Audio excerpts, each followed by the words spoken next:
as I came out as queer, like, it meant more to me.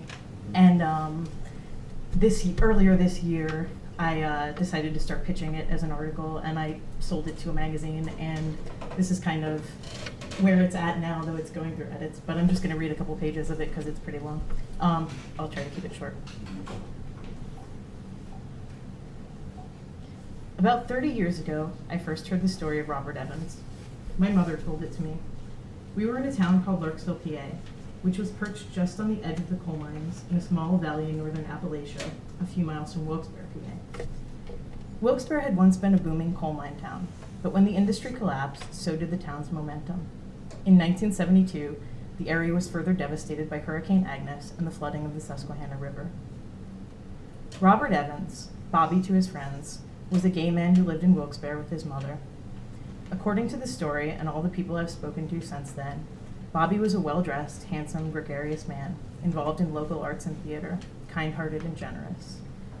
He called his mother when he wasn't home, every day of his life, said an old friend of his who wished to remain anonymous. My mother, not really one for humor, would always start the story with a small office joke she had played on Bobby when they worked together years before.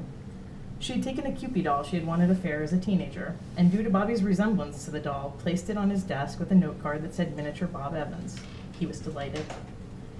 Then she talked about what had become of Bobby. One night he had picked up a man in a local gay bar. The man had taken him out to the woods on the pretext of sex and beaten him to death with a log. He had robbed him of $20 and the diamond rings he wore on his finger. It had been months before his body was found. 1986. Bobby Evans was 47. His murderer, Richard Arthur Kemmerer, was 18. Wilkes-Barre's crown jewel, the FM Kirby Center for Performing Arts, had just opened, and the small former town was entranced with the parade of stars that moved through it. Ronald Reagan was the president fighting the war on drugs, but conspicuously silent on the plague brutally cutting short the lives of gay men all over the country. Dear Abby was writing advice columns that said, "Is one sexual encounter with a person of the same sex sufficient to label that person gay? No. 6 encounters? Maybe. Is age a factor? Yes. Would a few same-sex encounters in boarding school make one gay? Probably not. How about men or women who have been incarcerated in prison for many years? Any port in a storm." Wilkes-Barre's local newspaper, the Times Leader, printed such articles as one entitled, "Studies Show AIDS Rare in High-Priced Call Girls," which studied 20 sex workers who were heterosexual to make the point that AIDS was in common in sexually promiscuous heterosexuals.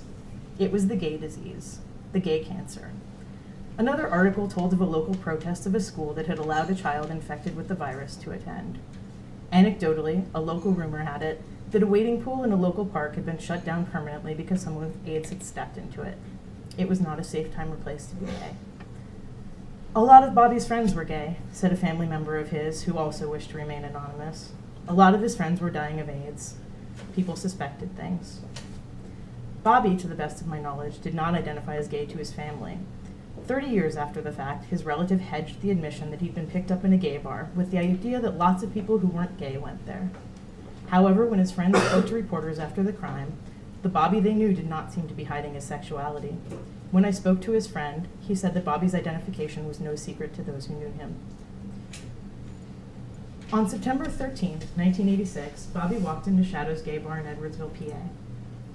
In a newspaper column printed shortly after Bobby's body was found, a man named Robert, who preferred not to give his last name, described Bobby as being picked up by a young man that the regulars had long considered bad news.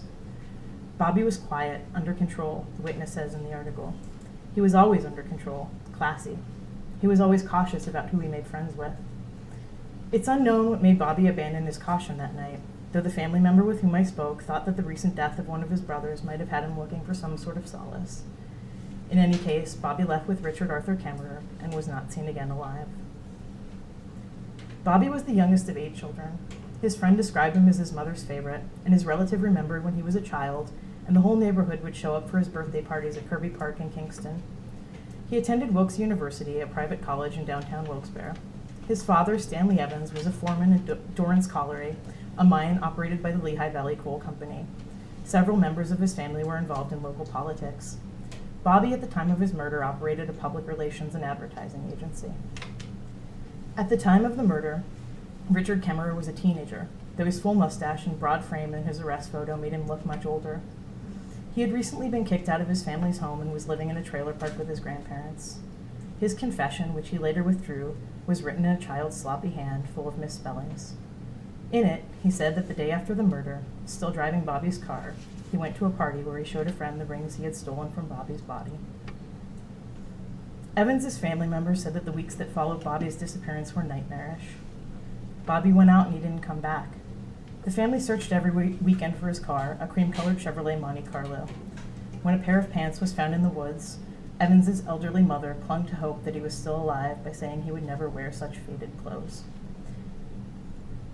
When Bobby Evans's body was found on October 11, 1986, Richard Kemmerer was quickly arrested.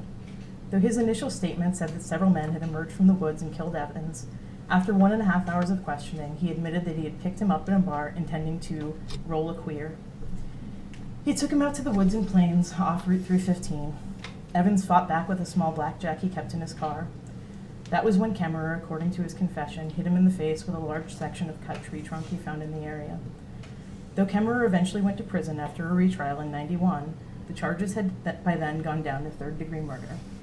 Third-degree murder is the charge that allows that something had happened that would cause any reasonable person to become emotionally or mentally disturbed. He didn't even have to say the words gay panic. During court testimony, the Luzerne County coroner said that Evans died from several blows that broke every bone in his face. Friends of Kemmerer's testified that he regularly bragged of rolling faggots.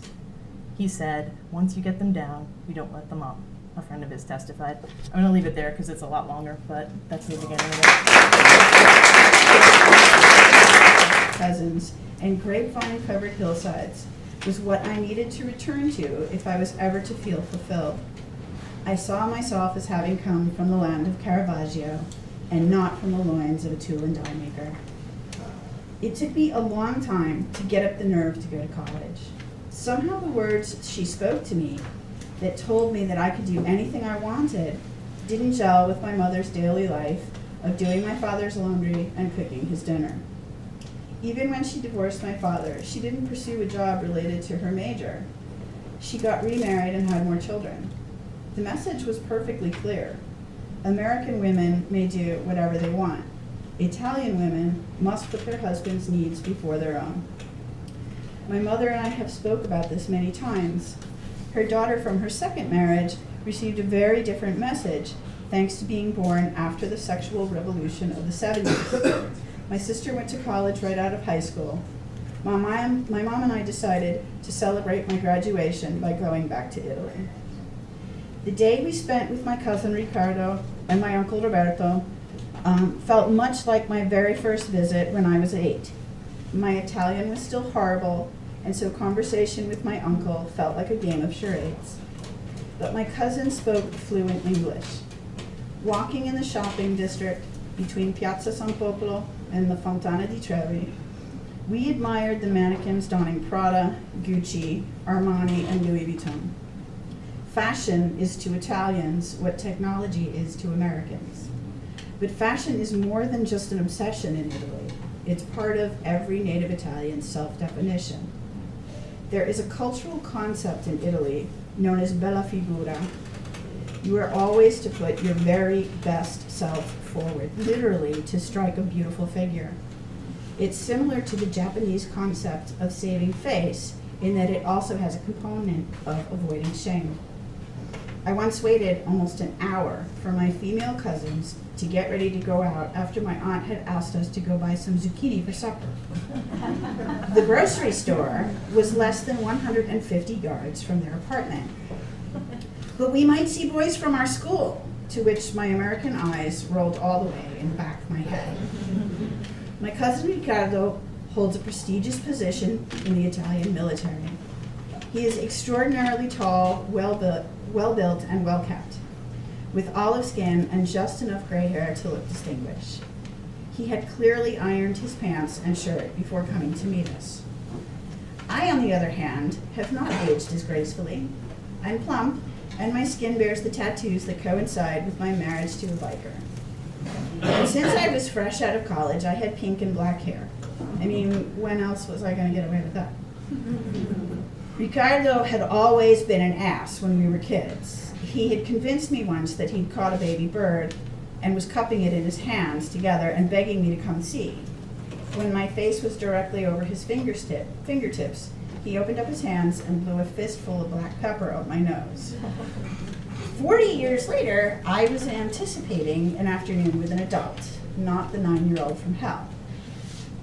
Instead, Ricardo spent the entire day interrogating me, asking why I would defile myself with tattoos and why I didn't exercise and go on a diet. Mind you, we were walking all over Rome. He scrutinized my hair and ranted about how Americans rarely are bilingual. I reminded him that we are not Europe, and we all speak the same language for 3,000 miles in any given direction. I had promised myself that I would buy a fancy handbag since I was in the fashion capital of the world. When I showed him the handbag, he said that the bag was prettier than I was, and then he told me to stay where I was because I was big enough to block the sun, which was hurting his eyes. In that moment, 35 years worth of my mythologizing Italy completely disappeared. I was 100% at ease with my Americanism. America is the birthplace of Walmart, an institution that irrefutably proves that America does not have a concept like bella figura. When my mother and I returned to our B&B that evening, we discussed how my cousin had spoken to me. She confessed to me that her entire family had always treated her in a similar fashion, mocking her desire to get an education and telling her she was ugly. I now look at my mother's solitary arrival at JFK Airport in 1966 through a new lens. She didn't immigrate because she fell in love with an American soldier. She ran away from home. She ran away from a definition of beauty that didn't include her. She gave birth to me in a country that embraced the sexual revolution and the women's movement long before Italy did. We learned about feminism together. It is American practicality that is at the root of my refusal to spend more on a wallet than I would on a car payment. I do not believe my cousin is indicative of all Italians, but he did make clear in one afternoon which one of us was the ugliest member of our family. He also made me finally feel comfortable in my all-American skin. This New Year's Eve, while I soak my lentils, I will relish the definition of bella figura my mother's immigrant experience has taught me, that intelligence is sexy, that being frugal and practical are attributes to be respected, and that a woman's domestic skills do not undermine her value. Those are the characteristics that define me as a first-generation American.